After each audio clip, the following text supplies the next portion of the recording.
papule.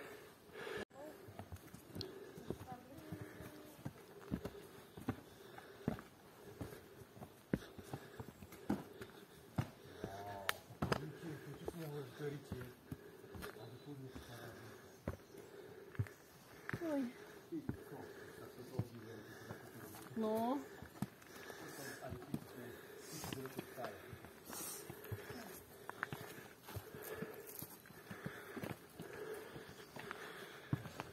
Vonia tak jak u dziecka w razie.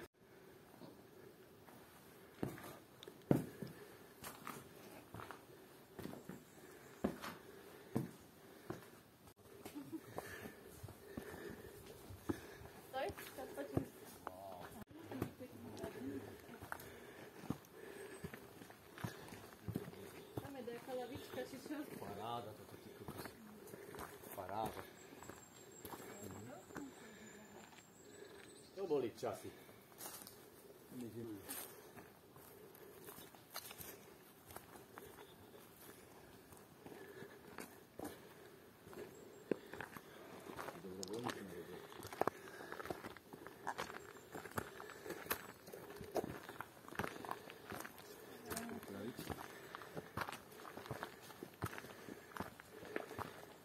Nie. No, veľký hrad. To bola sila taká vstupná brána. Uha. No tak to tam bola masa. Ty kokšo, to je pekné. Počkaj, ale čo? Počkaj, ja som si to pozrieť všade. Wow.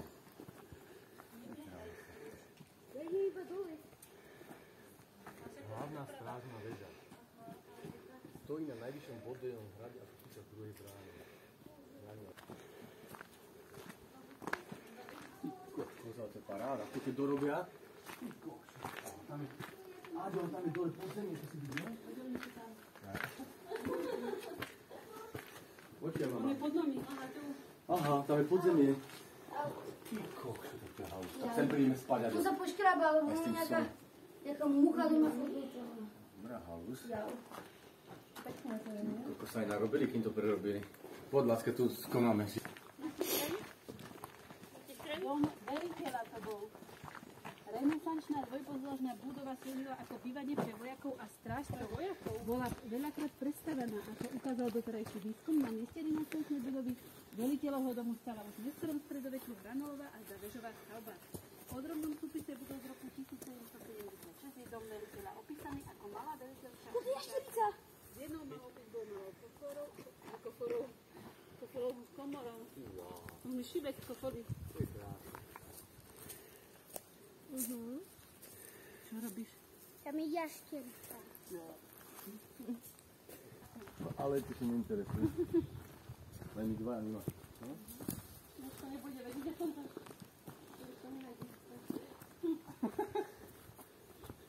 No, vidíš, aká to je.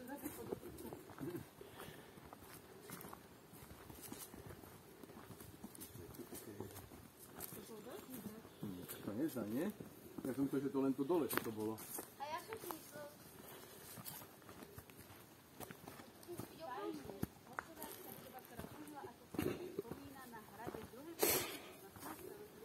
tajne boli ustajnené hospodárske zvieratá a kone obchod. Čo si na stojáka? Dobre.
To je výhľad pre Boha.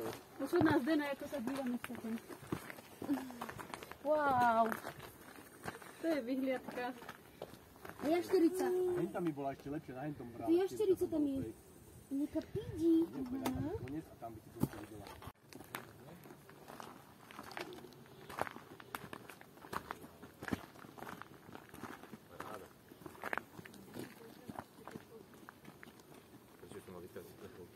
Lebo tak vyčnevajú. Pekný hrad, pekné mieste. To je jeden z najvyšších hradov, čo som bol zatiaľ. Koľko mal? On Vysoktecký okolo 800-900 metrov. To je tiež okolo 9. To je tiež takých jeden z vyšších hradov. Máme pekný nemali božnú. No je dobré, no. To najmä nie je, že je zvláštne. Potom sú lavičky, mám si dať.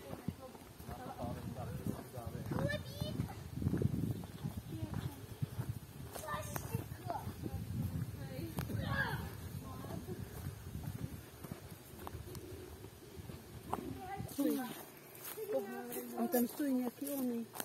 Rytier tu je. Aha, to sme nevideli. Pozrite sa, tam je rytier. No, poďte pozrieť. Wow, Sme neboli. wow, OMG, píšem ho.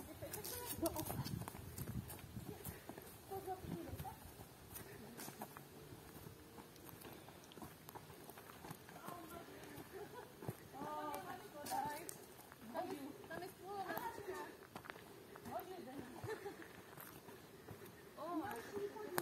Tam je fajný spôl aj lavička. Potom možno tam sedieť.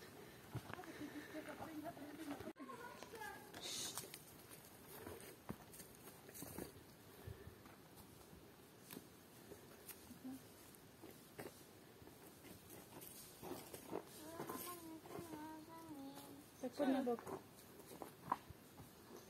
Poď láska na bok. Nekopaj, lebo si zničíš topánku.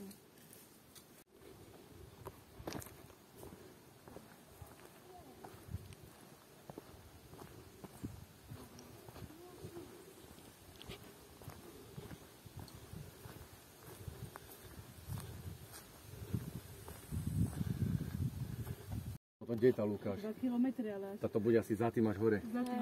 Bože, To sú parádne. Prdele. ja aj horúco je. Ale čo horúco, čo je 20 stupňov ledva. Idem schovať. Musím si tam dať. No, daj sa dovnútra. Tak, jak to ten král musel chodiť po takých schodoch. To je väčší mal, Keď ne? dať okrikneš ma, ťahni. To neviem, prečo to nespravili si ten král A čo mi to pomôže, budem cvičať? No, že sa ti uhnem. Potiahnem ďalšieho, aby som nebol sám. Ale. Mamička je najcennejší, čo máš, to nemôžeš stavať. Perla, Sabino a Pokra. A polak ešte. Ja počkej, to dosahuje.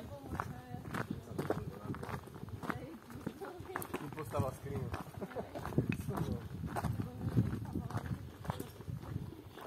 On podržal jedno krídlo. Má určite zásluhu na tvojom cestovníku. Si potom pridala, že?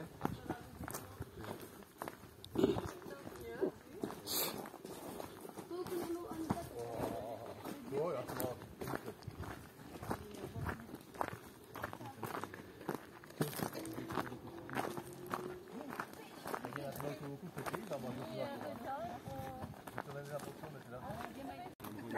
Či to teraz nahrávalo?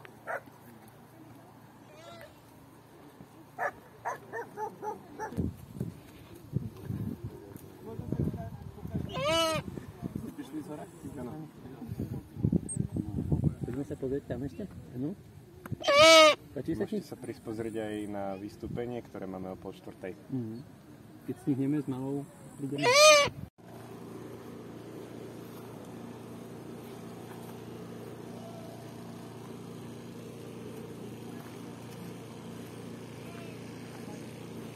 Kráľa.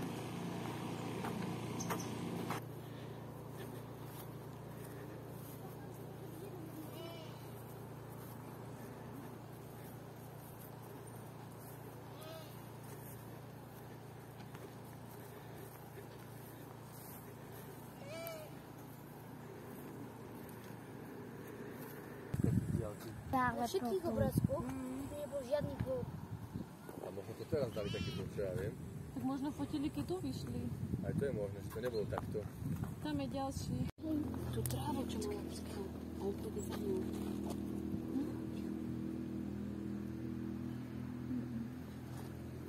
Chcem sme udať. Kamarát.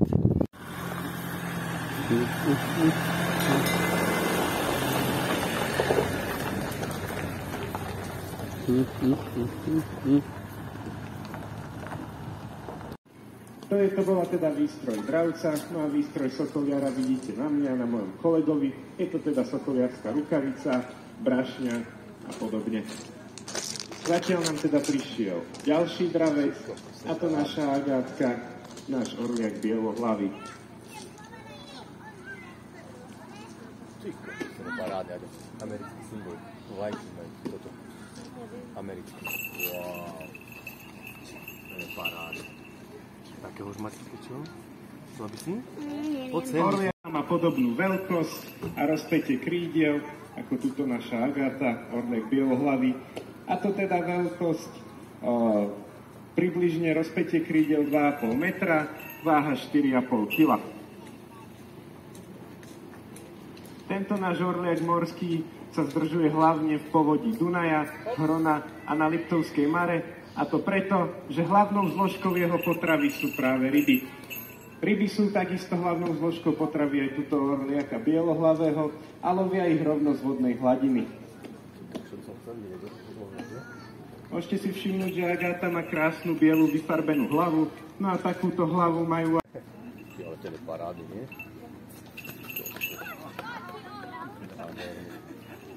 Toto bolo teda od našej Agátky všetko, tým pádom aj od nás. Ak na nás máte nejakú otázku, tak viete, kde nás nájdete. My sme boli Sokoliarstvo Lukáš a ďakujeme za pozornosť.